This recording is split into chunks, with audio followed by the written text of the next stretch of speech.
Hello friends, आ जाइए unit 5 में chapter 8 में क्वेश्चन नंबर 11 समझने वाले हैं अपन। 10 क्वेश्चन मैं आपको समझा चुका। क्वेश्चन बेटा निम्न को समझाइए। किस किस को समझाना बेटा? कॉस्मिक किरणों को और मॉड्यूलेशन को। कॉस्मिक किरणों को और मॉड्यूलेशन को समझाना है। सबसे पहले बेटा मैं आपको कॉस्मिक किरणों के बारे में समझाता हूँ, कॉस्मिक किरणें क्या होती हैं, ठीक बेटा। उसके बाद मॉड्यूलेशन समझाऊंगा। देखेंगे ज़रा ध्यान से, बिल्कुल मैजिक के स्टाइल में समझाऊंगा आपको, बिल्कुल मज़ा आ जाएगा समझने में। बस पूरा मन आप पढ़ने में लगा दीजिए, सारे काम छोड़ छाड़ के। जैसे और कामों में आप मन लगाते हो ना, अन्य कार्यक्रम में, बस वैसा थोड़ा सा मन पढ़ाई में भी लगा दिए करो, मज़ा आ जाएगा पढ़ाई में। देखो ज़रा क्या होती है कॉस्मिक किरणें। यहाँ P फॉर प्रोटॉन और इस पर प्लस चार्ज लगा दिए तो ये बन गया अपना आवेशित प्रोटॉन। आवेशित प्रोटॉन, ठीक बेटा। इसको बोलते हैं इलेक्ट्रॉन, जानते होगे इसको क्या बोलते हैं अपन? इलेक्ट्रॉन।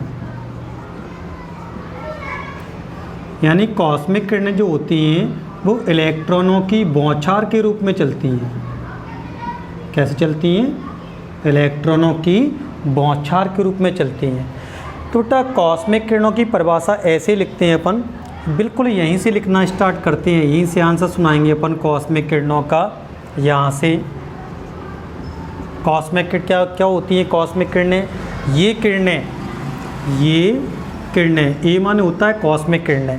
ये किरणें आवेशित प्रोटॉनों से मिलकर बनी होती हैं। ये किरणें आवेशित प्रोटॉनों से मिलकर बनी होती हैं और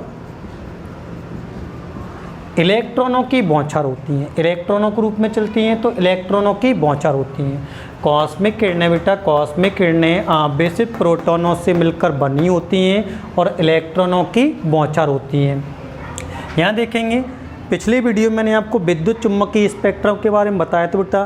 तो विद्युत चुम्बकीय स्पेक्ट्रम में गामा किरणों से स्टार्ट होती थी। गामा किरणें एक्स किरणों बढ़ती दीर्घ रेडियो तरंगों तक जाती थी बेटा। इस पूरे विद्युत चुम्बकीय स्पेक्ट्रम में ध्यान से देखो, कहीं पर कॉस्मिक किरणें लिखी हैं क्या? ध्यान से देखो, गामा, एक्स, परावैंगनी, दृश्य, अवरक्त, लघु, दीर्घ। यानी इसमें स्पेक्ट्रम में कहीं भी कॉस्मिक किरणें नहीं लिखी हैं। तो इसका मतलब क्या हुआ बेटा? इसकी कॉस्मिक किरणों की परिभाषा में अपन ऐसा लिख सकते हैं आंसर में कि कॉस्मिक किरणें जो होती हैं वो विद्युत चुम्बकीय स्पेक्ट्रम का भाग नहीं होती, क्योंकि ये विद्युत चुम्बकीय स्पेक्ट्रम में कहीं भी नहीं लिखी। अगर कॉस्मिक किरणें विद्युत चुम्बकीय स्पेक्ट्रम का भाग होती तो कहीं ना कहीं इसमें लिखी होती बेटा, लेकिन अपन ने देखा इसमें कहीं नहीं लिखी हुई हैं। तो अपन आंसर में ऐसा बोल सकते हैं कि कॉस्मिक किरणें विद्युत चुम्बकीय स्पेक्ट्रम का भाग नहीं होती। अब बात करते हैं कॉस्मिक किरणों की परास की। अच्छा, कॉस्मिक किरणें जो होती हैं विद्युत चुम्बकीय स्पेक्ट्रम का भाग क्यों नहीं होती, ये भी बात आती है। अभी पिछले वीडियो में अपन ने सिखाया था आपको कि गामा किरणों की भेदन क्षमता सबसे अधिक होती है। गामा किरणों की भेदन क्षमता सबसे अधिक होती है और कॉस्मिक किरणों की जो भेदन क्षमता होती है वो गामा किरणों से भी अधिक होती है। अगर जी रखी जाएंगी इसमें तो सबसे फर्स्ट नंबर पर रखी जाएंगी। तो सबसे पहले गामा किरणों की भेदन क्षमता बहुत अधिक होती है और गामा किरणों से भी अधिक भेदन क्षमता होती है कॉस्मिक किरणों की।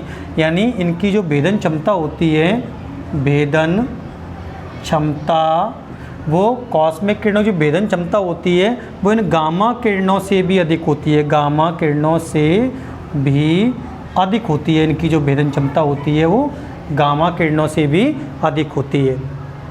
इनकी जो परास की बात करते हैं अपन, परास मतलब रेंज, तो इनकी परास होती है 10⁻⁻15 मीटर से 10⁻⁻13 मीटर।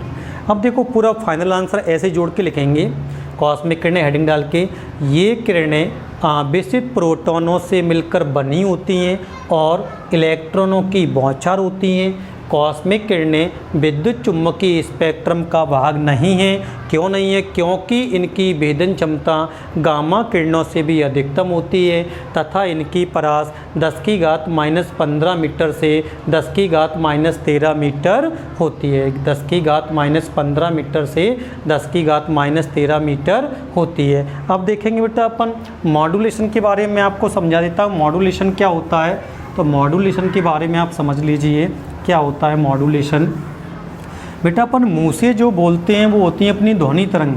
अपनी मुंह से जो तरंगें निकलती हैं वो होती हैं ध्वनि तरंगें। और ध्वनि तरंगों को जब हम माइक पर बोलते हैं, माइक मतलब माइक्रोफोन, जैसे कभी स्कूल में 15 अगस्त 26 जनवरी होती है तो माइक लगवा दिया जाता है। हम धीमे से कोई कविता सुनाते हैं और माइक्रोफोन के द्वारा वो कविता सबको सुनाई पड़ती है ना। कोई भी प्रोग्राम में जब माइक लगवाते हैं तो अपन धीमे धीमे बोलते हैं और सब लोग उसको आसानी से सुनते रहते हैं, क्योंकि अपन मुँह से जो बोलते हैं वो ध्वनि तरंगें होती हैं और माइक पर पढ़ने के बाद वो तरंगें विद्युत चुम्बकीय तरंगों में ट्रांसलेट हो जाती हैं, इसलिए काफ़ी तेज़ आवाज़ सुनाई पड़ती है। तो देखेंगे जरा, मॉड्यूलेशन को समझाने के लिए मैं एक एग्जाम्पल से आपको समझाता हूँ, बिल्कुल मैजिक की स्टाइल में, तो आपको मज़ा आ जाएगा आंसर याद करने में। देखो जरा, ये मैंने एक माइक लगा दिया,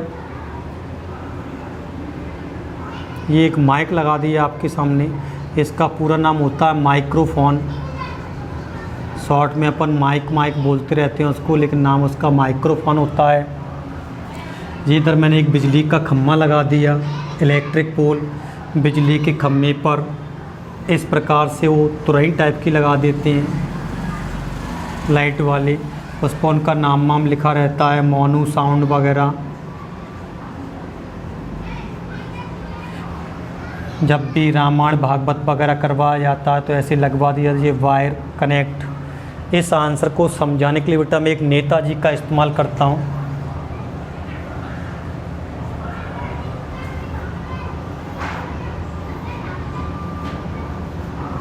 ये एक नेताजी का इस्तेमाल कर रहे हैं अपन बेटा आंसर को समझाने के लिए। जब भी बेटा इलेक्शन टाइम आता है, इलेक्शन टाइम, तो नेताजी अपने मुंह से हमेशा इस माइक पर खड़े होकर भाषण देते हैं, जनता को बताते हैं कि हमें जिताने का मौका दो, शहर को चमका देंगे, सब कुछ करवा देंगे, जो भी परेशानी है सब दूर कर देंगे, ऐसा नेता बोलते हैं। तो ये एक नेताजी बना दी अपन ने। तो नेताजी जब माइक पर भाषण देते हैं तो उनके मुंह से कौन सी तरंगें निकलती हैं? ध्वनि तरंगें निकलती हैं। सबके मुंह से ध्वनि तरंगें निकलती हैं, चाहे नेताजी हो चाहे आम इंसान हो। लेकिन ध्वनि तरंगें जब माइक पर पड़ती हैं और यहाँ जब तुरई से बाहर निकलती हैं तो वो विद्युत चुम्बकीय तरंगें बन जाती हैं, क्योंकि अपना जो डैग होता है वो विद्युत से चलता है और इसमें स्पीकर लगे रहते हैं, स्पीकरों से आवाज़ बाहर निकलती है, इसलिए तरंगों का नाम पड़ जाता है विद्युत चुम्बकीय तरंगें। और विद्युत चुम्बकीय तरंगों का वॉल्यूम होता है, जितना तेज़ कर देते हैं उतनी आवाज़ तेज़ सुनाई पड़ती है, पूरी पब्लिक बैठी रहती है और नेताजी धीमे धीमे माइक पर भाषण देते हैं और सबको सुनाई पड़ते रहते हैं, क्योंकि उनके मुंह से ध्वनि तरंगें निकल रही थी और माइक्रोफोन द्वारा किस में ट्रांसलेट कर दी अपन ने? विद्युत चुम्बकीय तरंगों में ट्रांसलेट कर दी। नेता को अपन वक्ता नाम दे रहे हैं, जो ज़्यादा बोलता है उसको अपनी हिंदी बोलती है कि बात चाल या वक्ता बोल सकते हैं, जो ज़्यादा बोलता है उसको। तो यहाँ से अपन आंसर सुनाएंगे, देखेंगे बेटा, यहाँ से ऐसे आंसर सुनाएंगे मॉड्यूलेशन का। जब कोई वक्ता भाषण देता है, जब कोई वक्ता भाषण देता है तो उसके मुंह से निकलने वाली ध्वनि तरंगों को, उसके मुंह से निकलने वाली ध्वनि तरंगों को माइक्रोफोन द्वारा विद्युत चुम्बकीय तरंगों में बदलने की प्रक्रिया मॉड्यूलेशन कहलाती है। क्या बताया मैंने आपको?